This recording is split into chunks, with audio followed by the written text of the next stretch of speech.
Hi, the 13.2 Logistic Regression for binary y. So now that we discuss estimation, so how to estimate parameters. So in a linear regression model, basically the way to estimate the beta is to minimize the summation of epsilon I square. So that is the summation of basically, okay, so if, summation of the y minus beta naught minus beta 1x1 minus up to beta p times xp, beta p times xp and square. So we minimized this quantity, and this is pretty straightforward in the sense that this is a quadratic function of beta naught to beta p. So it's the multivariate version, but basically we are just finding the minimum of the quadratic function, such as x squared minus 3x in maybe the beta, but the beta square minus 3 beta. So it's pretty straightforward. And actually, if we differentiate it, then this becomes a linear equation for beta, and we can solve it. So everything is linear algebra. But the logistic regression, we have the link function f. Okay, so at least it's more complicated than usual. So we think about actually the f inverse, but the f inverse of the beta naught plus beta 1x1. Okay, suppose we only have one term, but this is really complicated function of beta naught and beta 1 if we include f inverse. And we use the concept of MLE, the maximum likelihood estimation, which we introduced in chapter 11.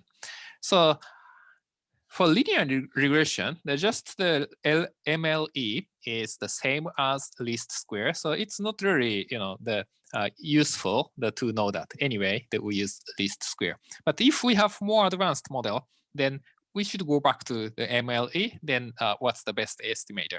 We should think about it. So MLE is really the important concept when we generalize the regression model, linear regression model. Okay, so now we think about what's the maximum likelihood function for the logistic regression model.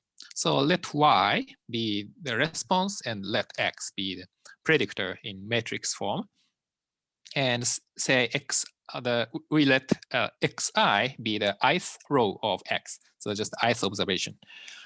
Then the likelihood function for this ith observation is equal to this pi I if yi is equal to 1. So success probability is pi 1. So if we succeed, then likelihood is that probability. Okay, so suppose success probability is 0.8, and actually we succeed, then likelihood is 0.8.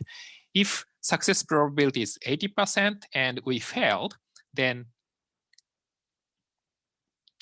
likelihood is 0.2, so 20%. So this is the likelihood function. Or if we use the f inverse, the pi I is f inverse of xi beta, and the 1 minus pi I is 1 minus f inverse of xi beta. Okay, then the log likelihood function, the log of likelihood function for all observations combined is log of this one. So the product over all i's of f inverse of xi beta. So here, the f inverse of xi beta is for yi is equal to 1. So we think about the all I which satisfies yi is equal to 1, and we take the product.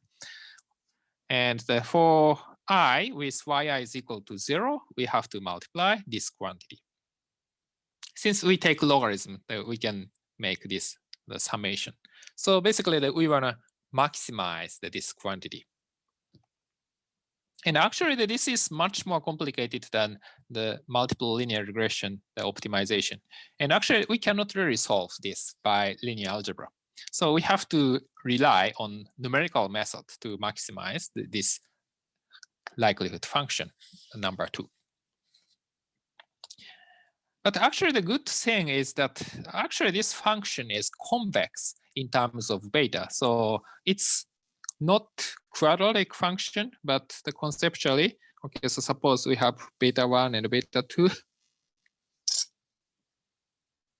and we have some surface of the L of beta naught and beta 1, then actually it's convex. So we have actually this isn't really convex, right? So this is convex. It's not the as simple as the parabola, but it's convex. So we can monotonely the approaches to the true solution. So actually we can have the monotone sequence of increasing the likelihood function. So usually we don't have problem to go to find the maximum.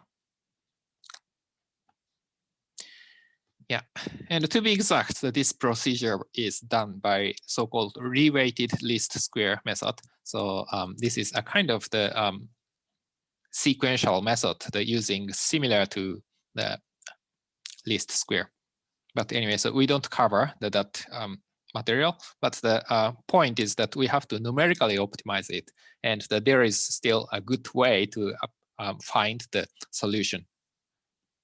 And in R, if you want to optimize something, you can use also the optimum function. So this is the general function to numerically optimize some function.